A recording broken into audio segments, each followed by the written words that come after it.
Okay. Story time / testimony time. Basically, like we talked about Isaiah 30 and how that kind of relates to American politics and looking at the left and the right. And I think it's really important to say, too, I'm talking about the establishment, by the way. I think that the people who are voting in general are not connected to the establishment of the parties as much as they think they are. Something that God convicted me heavily on in 2022 is I would go out and I would advocate for candidates and I would put all of my values on their name. And I remember one day I was out going, such and such is all these things that I care about. And God convicted me. He said, when did you ever hear them say that?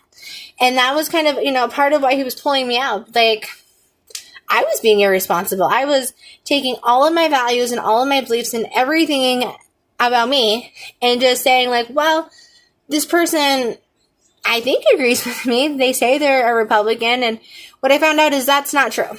And then, the Lord started teaching me about the left and the right. And when we talk about how there's many Republicans who are not actually Republicans, they're in the wrong room.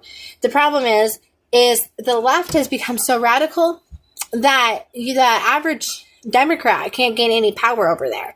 So what they're trying to do is take over the other party, and then basically it just makes a much more secure uniparty. Now, there's tons of people who are, come under the covering. We talked about that, cover under the covering, who actually do want freedom, who actually do care about these things, who are fighting the good fight, who are fighting the right fight.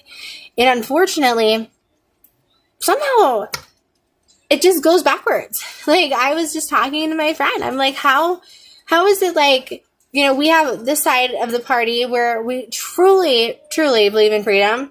And then you have the people who always seem to gain power are the ones who don't care about freedom. They just want a different type of control. And so, when I was done running in 2022, so I lost my primary. Totally respect the person I lost it to. Completely supported him after.